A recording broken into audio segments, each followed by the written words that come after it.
What up, Tolkien Poppers? This is Nick here with another exciting episode of the podcast where I am sitting down with the founder, owner, operator, and baker of Literary Flower, Crystal Meether.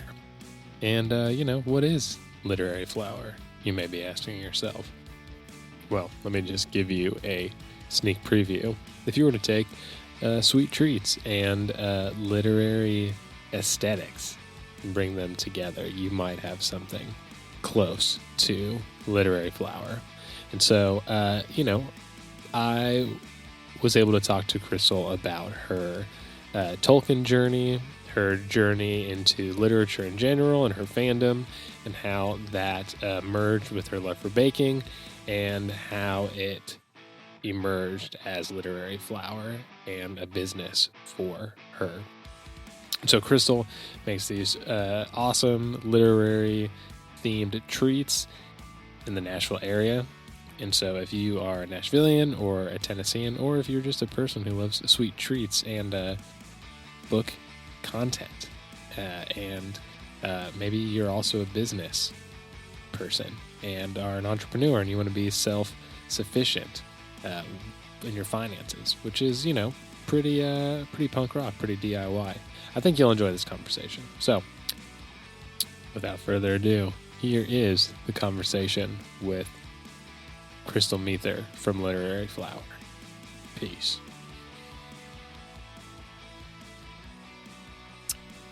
What's up, Tolkien Poppers? This is Nick, and I am joined today by, somebody who maybe makes some sweet treats, maybe also who dabbles in the literary ventures, of literature.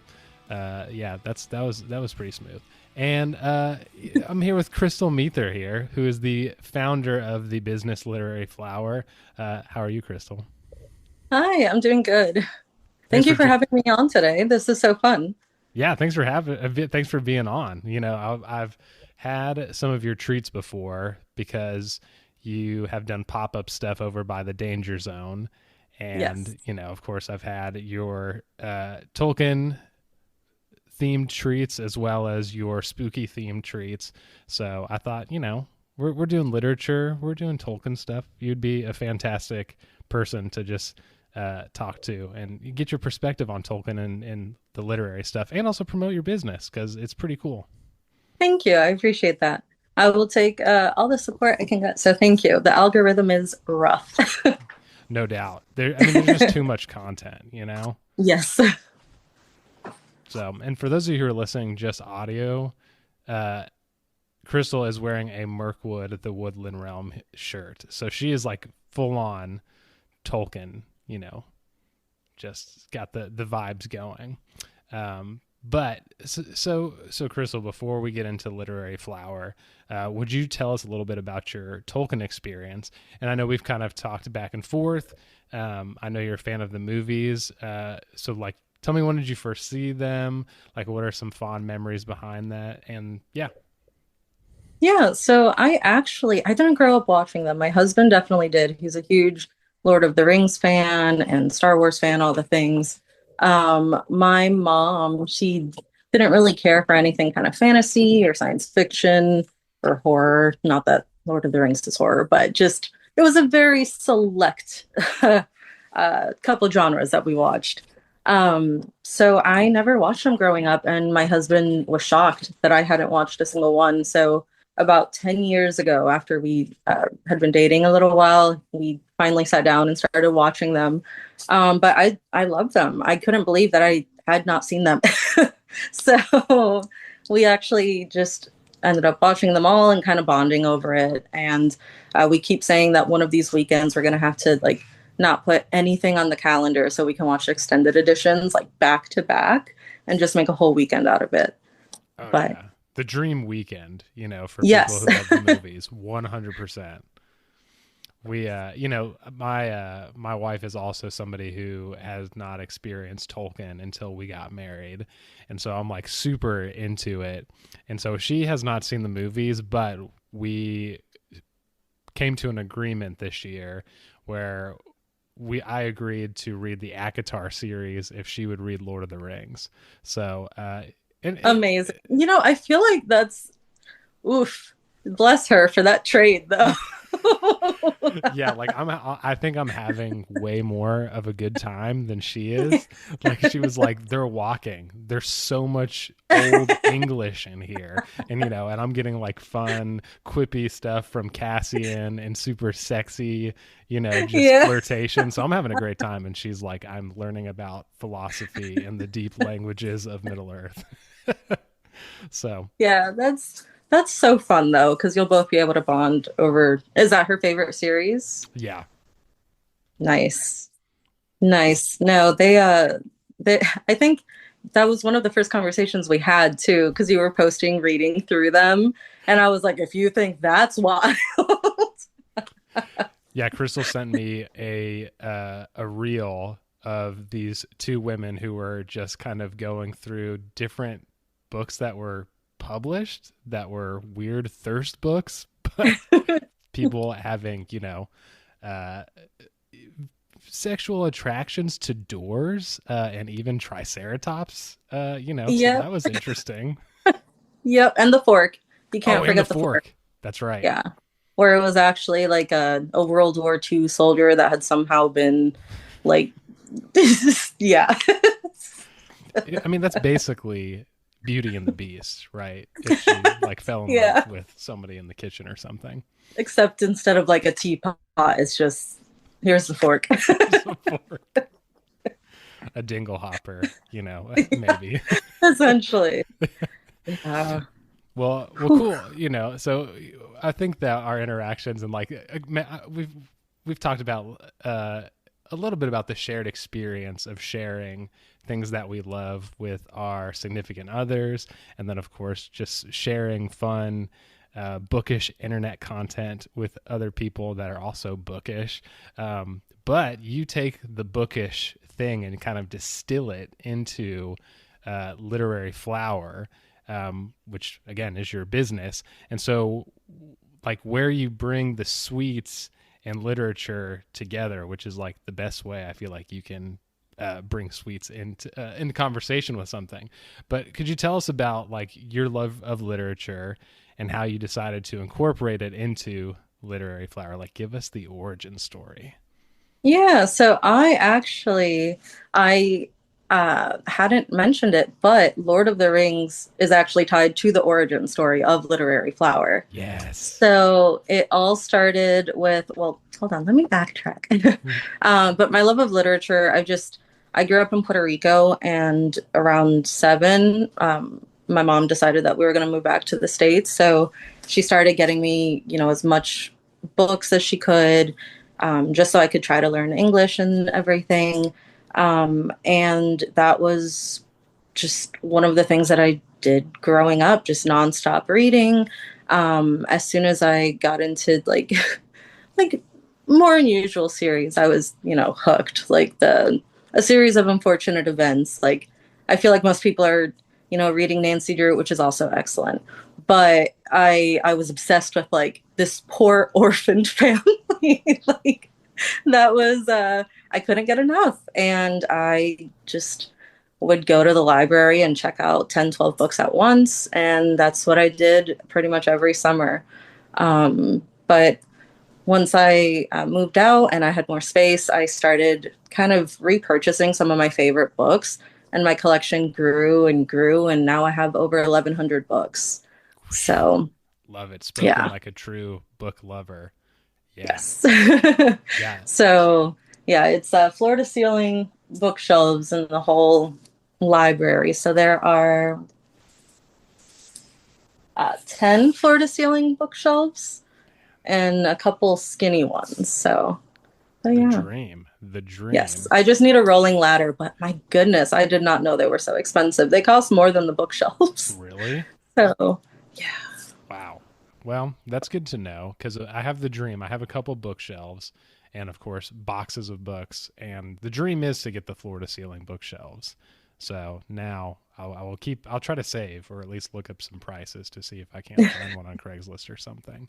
But yeah, I've heard a lot of people kind of talk about, it's interesting that you bring up like reading to learn English. And I feel like a lot of people that I know in the Tolkien community have talked about learning English through Lord of the Rings specifically, but through literature, whether they're from Europe or Central America or wherever.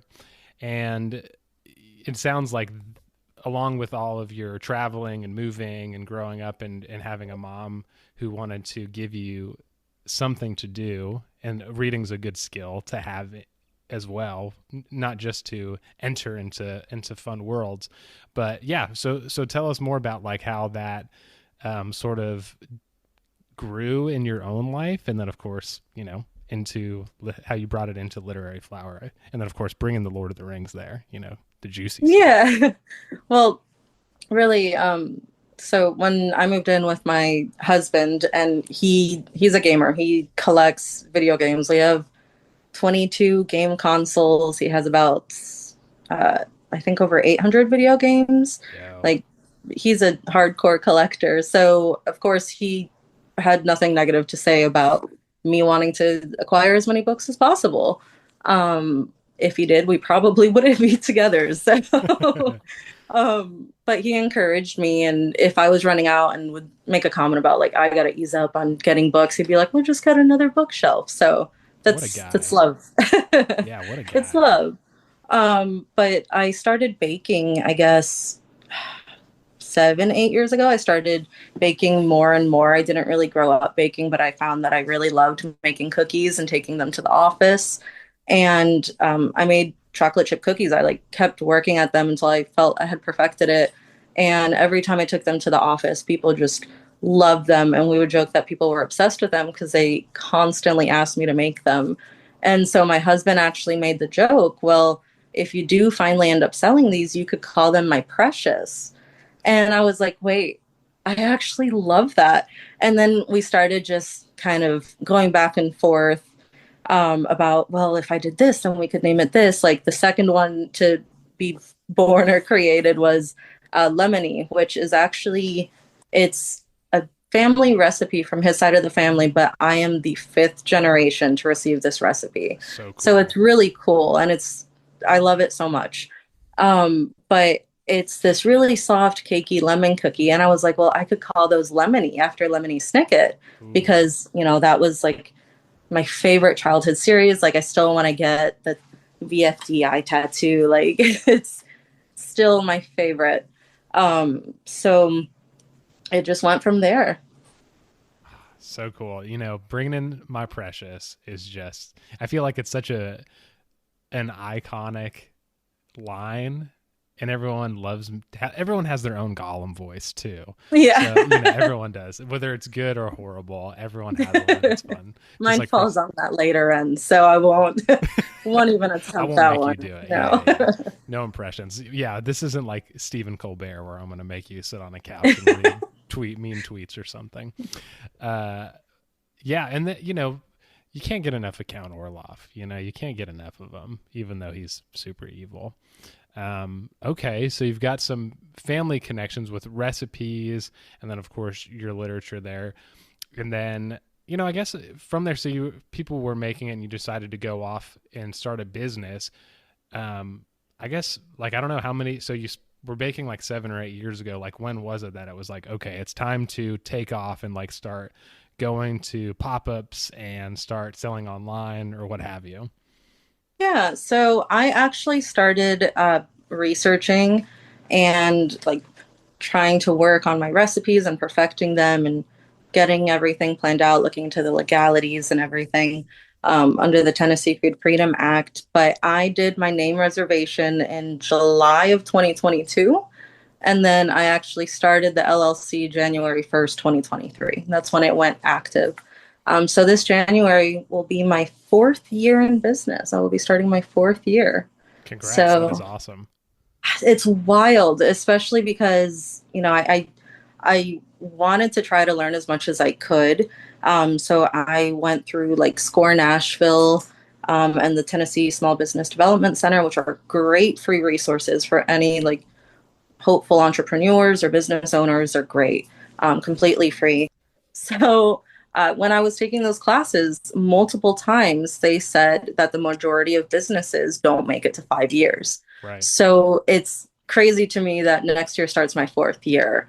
And I'm like, I'm over halfway through passing that, you know, that statistic of X amount of businesses fail in 5 years. So, Yeah, you got this, but dude. I mean, from how good your stuff is, and I like one of my favorite things that I had that you made was it was when you did like a Rice Krispie treat, or I don't know, marshmallow treats. I don't know the right term for those with cereal, but you made one called, I think, Smog's Treasure Room or Smog's Treasure, and it was with a Captain Smug's Crunch. treasure. Yeah, oh, Yeah. so good. But if Bilbo can, get the Arkenstone, from the treasure hoard, or Sam and Frodo can, destroy the ring and make it back. You got 5 years, easy, dude, easy, 5 years, Thank easy. you. Thank you. Yeah, yeah. So yeah, I guess like you've kind of already talked about like your personal connections, and then of course your journey as an entrepreneur a little bit, but why in particular do you think that literature and bookish aesthetics are such like a fitting vehicle for bringing people joy through your baked goods? Well, I think that's really just kind of the power of books, you know, because books kind of give you this instant potential connection to somebody, someone you might otherwise have absolutely nothing in common with, completely different backgrounds, different personalities, different interests, except for if you happen to see them reading the same book, you can instantly start a conversation. And food is very much the same. So I think it just was such a good combination. And it just, if you get the reference, if you're a reader and you get the reference, it's like I love seeing people instantly know, oh, that's a Lord of the Rings reference, or wait, oh my gosh, are you referencing, Frankenstein? Like, it's just so fun. And then you can have a conversation. You can bond over that mutual love of reading and literature. And I think that was one of the few like more positive things that came out of the pandemic as well. So many people started diving back into the things that brought them joy, especially when they were younger, because we did have all this time that we weren't going out, going to concerts, going to restaurants. We were just kind of stuck at home. And I feel like a lot of people really got to rediscover their love of reading. And also they found online communities, because I feel like that's really when like Bookstagram blew up, and like bookish or book influencers, and which I love. I love that there are so many literature events here in Nashville now. There's, book club trivia. There's Nashville Smut. Like, there are entire festivals for people that love like smut. It's Like, fantastic. and it's wonderful. I have made so many wonderful friends through this bookish community, and I'm so thankful. Yeah, that's so true. I think a lot of people will resonate with that.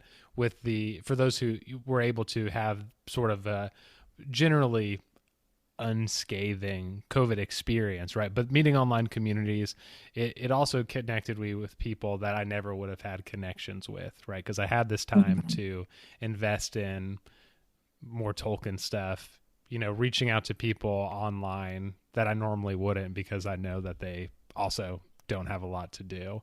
And even like with the rise of book talk and kind of online book stuff is just really cool, because I feel like so many people still talk about like print is dead, and sure, like digital stuff is sort of the main way we consume content and create content now. But I mean, bookstores and, like you said, book festivals have there's like book talk sections in bookstores now, which is insane, Yes. you know? Yeah. Yeah. Entire walls. Yeah. Right. Trending on Book Talk. Yeah. Yeah. And I like, a lot of people kind of poo poo it or whatever, but ultimately if people are reading and enjoying it and interacting with each other, Exactly. why is it a problem? Exactly. When everything is so dark right now in the world, if people can have this tiny little nugget of joy, let them have that nugget of joy. Like, it, we're all just trying our best here. Like, just let us have 100%. this.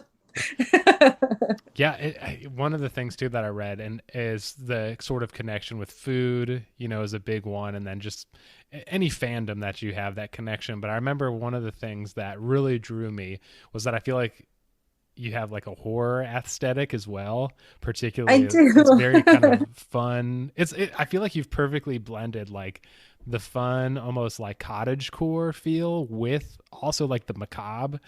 And like Edgar Allan Poe is like one of my favorites. So I grew up, I was not a reader. I hated reading, and I didn't read until I was in college. But the only person I read and was excited to read was Edgar Allan Poe. And I don't know why. It was just so weird and so twisted, but also not like over the top scary. Mhm. So I don't know. I guess I feel like Edgar Allan Poe is somebody, but I think you also, if I read correctly, you're a big Stephen King person too. I am. I Yes. am. I actually have a signed Stephen King and everything. No way. Yes, it is my like just cremate me with this item. That is so cool. But yeah, it's a special limited edition of Sleeping Beauties. It has a tray case and everything, and it's signed by him and Owen King. So Wow. Okay. So yeah. there's probably Stephen King people on here who are probably going to melt and just experience severe envy. That's really cool. Many. I actually, well, I'm obviously a collector. I'm looking behind my phone is the bookshelf that has most of my Stephen Kings. Um, but I love collecting them so much, and like I try to get first edition, first prints of most, which I do have quite a few. But I, I have now started collecting the UK first edition, first prints, That is just hardcore. to, just to, There, So yeah. there's a huge collector community in the Tolkien community as well, where they just keep reprinting different editions of the same books because people just keep buying it because they make beautiful editions with illustrations Mhm. and they limited copies. And it's one of those things where like I want to, but my wallet is already empty. So I mean, I Don't, love that. Is that like a thing in Stephen don't, King stuff too? Or are don't you do it. like, It's a gateway drug. It's a gateway drug. Don't do it. don't Just do you get one and then you're like, oh, that's such a good deal. Just don't do it. I normally actually this I have a second signed Stephen King that hasn't arrived yet because I think it's still being printed by Cemetery Dance, but it's the Gwendy Omnibus. And so it's Ooh. all three novels together, and it's signed by Stephen King and Richard Chismar. But I haven't received that one, so that's what I mean by it's a gateway. You get Yeah. one, and then you're just like maybe one more.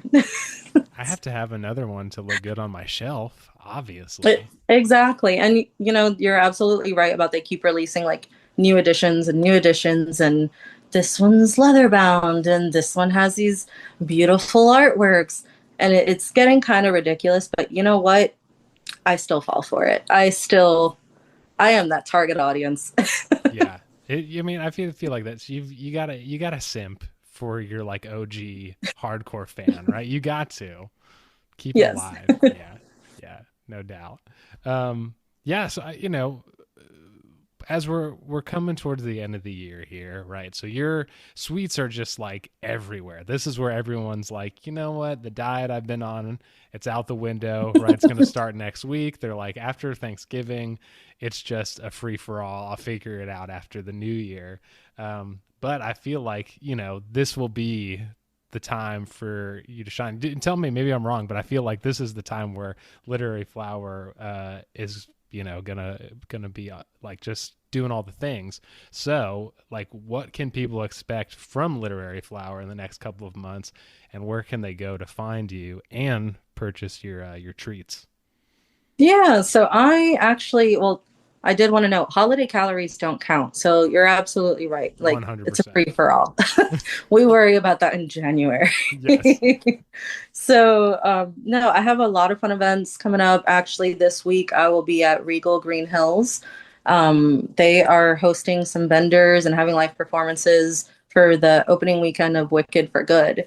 So I'll actually be set up there Thursday through Saturday, possibly Sunday. But I have a brand new cookie called Wickedly Good. That's actually a strawberry and lime cookie. So it's half pink, half green. So, but that'll be there. The Small Business Saturday, I'll be at Danger Zone movie again. We love Danger Zone. They're the best. They actually hosted our first pop-up ever, so they will always have a special place in my heart. They are so supportive, but we'll be there for Small Business Saturday and yeah, have a bunch of stuff. Best place to find out about our upcoming events is Instagram. We also have our website for placing order requests, and we do have some pre-orders that we'll be posting about for Thanksgiving and Christmas because that's one less thing for you to worry about. You know, you're already going to be trapped in like a small space with more family members than you see all year. So just don't even worry about baking again. just let us handle it. Yeah, Crystal is here to take away the stress, you know? Yeah. Yep. And then if, you know, on Small Business Saturday, if you're feeling a little cabin fever from being with family for that long, just come see us at Danger Zone Zone Video. So I love Danger Zone too. And for those of you who are listening to this, so if y'all are local in the Nashville area, this is all local in the Nashville area. Danger Zone's in Mount Juliet, and then Regal Hollywood is obviously in Nashville there.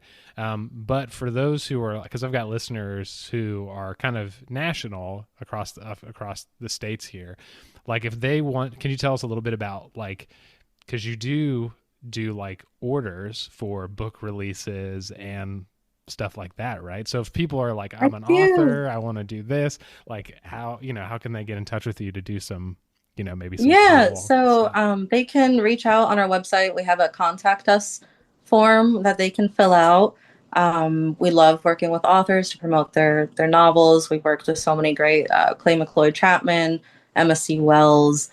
We just did one with Ashley Winstead. So it's just worked with some phenomenal authors. But yeah, if they want to reach out, they can message us on Instagram, Facebook Messenger, or through the website. So now I am a little restricted to only sales within the state of Tennessee, unfortunately. Gotcha. Tennessee Food Freedom Act does limit you to only sales within the state. So. Well, it sounds like people need to either get a vacation home in Tennessee somewhere so they can order some stuff. Yeah. Take out a second mortgage and order some literary flour. It's fine. Yeah, just so many great things. You can make a whole trip out of it. Danger Zone Video, literary flower pop-ups, hit up McKay's, just all the bookstores, all. Yeah, we got it for you.